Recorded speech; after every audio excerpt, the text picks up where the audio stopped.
قال الله تبارك وتعالى في محكم كتابه الكريم أعوذ بالله من الشيطان الرجيم بسم الله الرحمن الرحيم وابتغ فيما آتاك الله الدار الآخرة ولا تنسى نصيبك من الدنيا وأحسن كما أحسن الله إليك ولا تبتغي الفساد في الأرض إن الله لا يحب المفسدين صدق الله العظيم.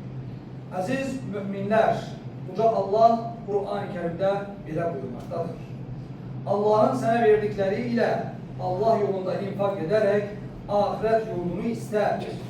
Dünyadaki nasibini de almağı unutma. Allah'ın sana yaxşılıq ettiği kimi sen de yaxşılıq et ve yeryüzünde fitne fesat öğretmeyi bile düşünme. Şüphesiz ki Allah fitne fesat öğretenleri sevmez. Bu ayet-i kerime bize öğretir ki Müslüman dünya ile ahiret arasında düzgün tarazlık kurmalıdır.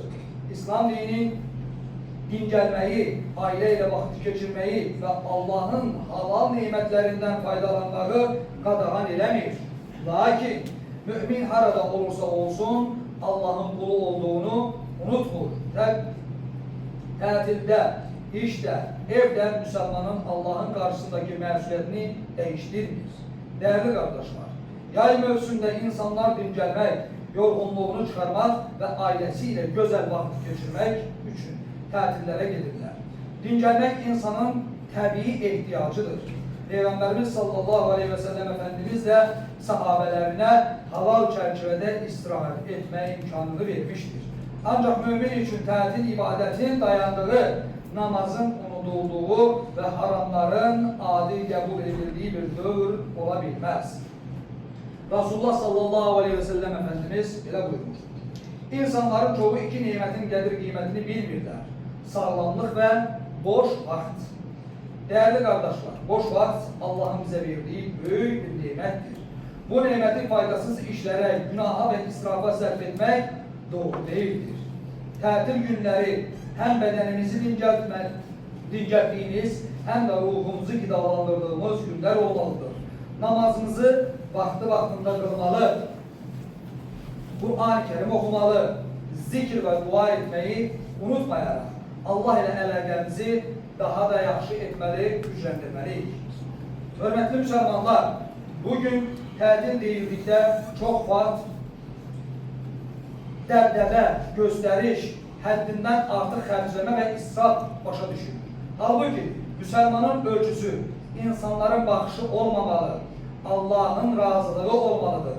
Tətil zamanı namazlarımızı tərk edir, geyim və davranışlarımızda həya sərhədlərini aşırıqsa, haramları adi hesab ediriksə, özümüzü hesaba çekmeliyik. Xüsusilə istirahat mekanlarında çoxlu yemekler israf oldu. Halbuki Allah Teala Kur'an-ı Kerim'de belə buyurur. Yiyin, için, lakin israf eləməyin. Çünkü Allah israf edenleri sevmez. Mümin evinde de, işinde de, derdinde de israftan uzak olmalıdır. Çünkü israf nimetin bereketini aparır. Değerli müminler, tətil günleri qohumluq əlaqələrini mükemmellendirmek için de güzel fırsatlardır. Valideynlerimizi ziyaret etmek, qohumlarımızın halını soruşmak, xəstələrimizi ziyaret etmek, yaşlıların duasını almak Allah'ın katında çok değerli əməllərdir. Peygamberimiz sallallahu aleyhi ve sellem buyurur, kim ruzisinin artmasını ve ömrünün bereketli olmasını isteyirse, qohumluq əlaqələrini devam ettirsin, güçlü saxlasın. Değerli kardeşler, gelin tətilimizi yalnız bedenimizi dincelttiğimiz günlere çevirmeyek.